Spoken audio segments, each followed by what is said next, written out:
நூலகம் திறந்து 5 வருஷம் ஆயிடுச்சு. இப்போ ஒரு 5-6 வருஷமாக நூலகம்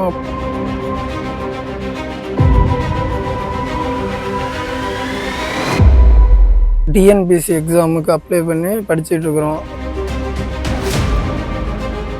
சேலம் மாவட்டம் சங்ககிரி அருகே தேவண்ண கவுண்டனூர் ஊராட்சிக்குட்பட்ட மண்டம்பட்டி எம்ஜிஆர் நகரில் கடந்த 15 ஆண்டுகளுக்கு முன்னர் கட்டப்பட்டு பூட்டப்பட்டிருக்கும் நூலகத்தை மீண்டும் மக்கள் பயன்பாட்டிற்கு கொண்டு வர வேண்டுமென பொதுமக்கள் கோரிக்கை விடுத்துள்ளனர்.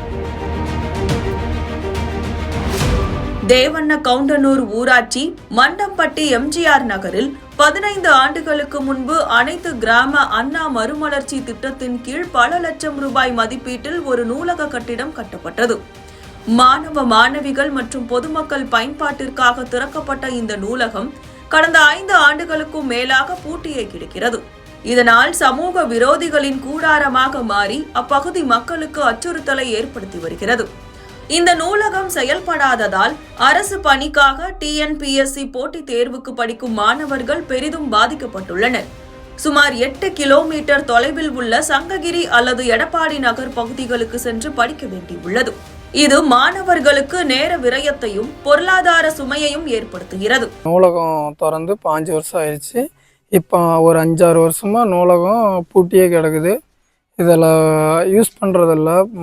பசங்க பொண்ணுங்க எல்லாம் சங்ககிரி எடப்பாடி இவ்வளோ தூரம் போய் படிச்சுட்டு இருக்கிறோம். எங்களுக்கு இப்போ போகிறதுக்கு வரத்துக்கு கொஞ்சம் சிரமமாக இருக்குது. இந்த டிஎன்பிஎஸ்சி எக்ஸாமுக்கு அப்ளை பண்ணி படிச்சுட்டு இருக்கிறோம். இந்த நூலகம் இருந்தால் எங்களுக்கு இன்னும் கொஞ்சம் வசதியாக இருக்கும். அவ்வளோ தூரம் போய் படிக்க முடியல. போட்டித் தேர்வுக்கு தயாராகும் மாணவர்கள், இளைஞர்கள் மற்றும் பொதுமக்கள் நலன் கருதி இந்த நூலகத்தை உடனடியாக திறந்து பயன்பாட்டிற்கு கொண்டு வர நடவடிக்கை எடுக்க வேண்டும் என்று சங்ககிரி வட்டார வளர்ச்சி அலுவலரிடம் கோரிக்கை விடுத்துள்ளனர். இதுகுறித்து சங்ககிரி வட்டார வளர்ச்சி அலுவலரிடம் கேட்டபோது விரைவில் நூலகத்தை திறக்க நடவடிக்கை எடுக்கப்படும் என்று உறுதியளித்தார். இந்த நூலகம் மீண்டும் திறக்கப்படுவதன் மூலம் கிராமப்புற மாணவர்களின் கல்வி தரம் மேம்படும் என்றும் பொதுமக்கள் பயன்பெறுவார்கள் என்றும் எதிர்பார்க்கப்படுகிறது. இந்த நூலகத்தை மீண்டும் திறக்க விரைவான நடவடிக்கை எடுக்கப்படுமா என்பதை பொறுத்திருந்துதான் பார்க்க வேண்டும்.